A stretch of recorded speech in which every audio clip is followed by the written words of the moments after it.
பெரியாழ்வார் திருமொழியில் 1ஆம் பத்து 6ஆம் திருமொழி 5ஆம் பாசுரம்.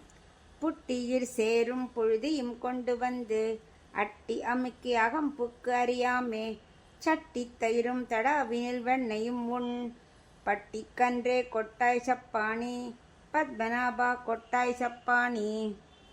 இந்த பாசுரத்தில் கண்ணன் செஞ்ச விஷமத்துக்கெல்லாம் பெரியாழ்வார் யசோதை கோபம் கொள்ளாமல் இருக்கிறது தான் சொல்கிறா. என்ன சொல்கிறான்னா, கண்ணா நீ என்ன பண்ணுவ, விளையாட்டு திரும்பி வரும்போது புழுதியும் சேரும் இடுப்பு முழுதும் வருவ. ஒரு பக்கம் சேரு ஒரு பக்கம் புழுதியோடு நீ வருவ. சேருன்னா என்ன தெரியுமா, ஈரத்தோடு இருந்தால் அதுக்கு பேர் சேரு. அது இடுப்பில் ஒரு பக்கம் முழுக்க இருக்கும். இன்னொரு பக்கம் நீ மண்ணில் புரண்டு விளையாடுவியே, அந்த புழுதி அது ஒரு பக்கம் இடுப்பில் இருக்கும். அதோடு நீ என்ன பண்ணுவ, நேராக வந்து யசோதையை நல்லா கட்டி அமுக்கி அணைச்சி கொள்வ.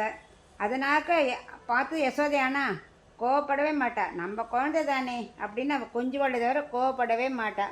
அதுக்கப்புறம் என்ன பண்ணுவேன், வீட்டுக்குள்ளே போய் யாருக்கும் தெரியாமல் அந்த சட்டியில் கட்டி தயிர் இருக்குமே அதை நல்லா சாப்பிட்டுட்டு அதை கீழே போட்டு உடச்சிடுவேன்.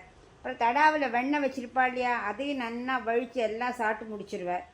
எல்லாத்தையும் போட்டு உடச்சிட்டோ. இப்படி விஷமம் செய்கிற கண்ணா நீ யார் தெரியுமா, கண்ணுக்குட்டி அப்படி செல்லமாக தான் அழைப்பாளாம்.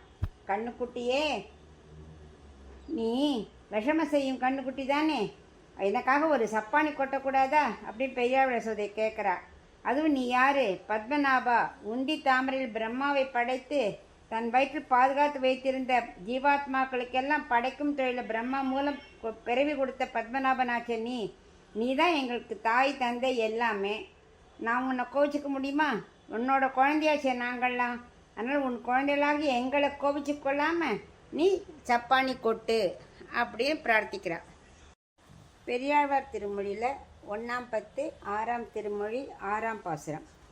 தாரித்து நூற்றுவர் தந்தை சொற்கொள்ளாது போர் உய்த்து வந்து புகுந்தவர் மண் ஆள பாரித்த மன்னர் பட பஞ்சவர்க்கு அன்று தேர் உய்த்த கைகளால் சப்பானி தேவகி சிங்கமே சப்பானி.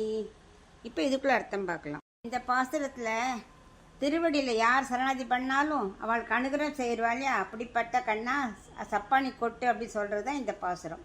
பெரியாழ்வார் யசோதை சொல்கிற, அப்படி தான் முக்காலம் தெரியும் இல்லையா. அவர் சொல்கிற, பஞ்சபாண்டவர்கள் செய்த தப்புக்கு சரணாதி செய்ததும் அவர்களுக்கு வெற்றி பெற்று கொடுத்தாயே. பாண்டவ தூதனாக நீ சென்ற போது 100 கௌரவர்கள் நன்னா மனதில் கேட்டுக்கொண்டாலும் உலகத்திற்கே தந்தையாகிய ஸ்ரீமன் நாராயணன் சமரசம் பேசியதே துரியோதனன் ஏற்றுக்கொள்ளவே இல்லை. நீ சமரசம் செய்யத்தான் போன, ஆனால் அந்த துரியோதனன் என்ன ஒன்றுமே ஏற்றுக்கலை. அதனால துரியோதனன் முதலான அத்தனை பேரையும் போருக்கு தயாராகி வர சொல்லி குருக்ஷேத்திரத்துக்கு அவள் தான் வந்தாளாம். துரியோதனன் அவளாம் சொன்னாலாம், நாங்கள் சமரசத்துக்கு வர தயாராக இல்லைன்னு அவள் குருக்ஷேத்திரத்துக்கு வந்தார்கள். மொத்த சாம்ராஜ்யமும் தாங்களே ஆள வேண்டும் என்ற மண்ணாசையால் போர் புரிய வந்தார்கள். 100 கௌரவர்கள் மொத்தமாக அழிய 5 பாண்டவர்களுக்கு குருக்ஷேத்திரத்தில் தேர் ஓட்ட மொத்த கௌரவர்களும் அழிந்தார்களா. நீ சண்டையே போட வேண்டாம், நீ தேர் ஓட்ட மொத்த கௌரவர்களும் அழிந்து போனார்கள் அல்லவா. பெரியாழ்வார் யசோதை சொல்கிறா, பாண்டவர்களுக்காக நீ 18 நாட்கள் தேர் ஓட்டிய கைகளால் எனக்காக ஒரு முறை சப்பானி கொட்ட மாட்டாயா. காம்பீரியத்தோடு சிங்கம் போன்று இருக்கும் தேவகி மைந்தனே சப்பானி கொட்டு அப்படிங்கிறான்.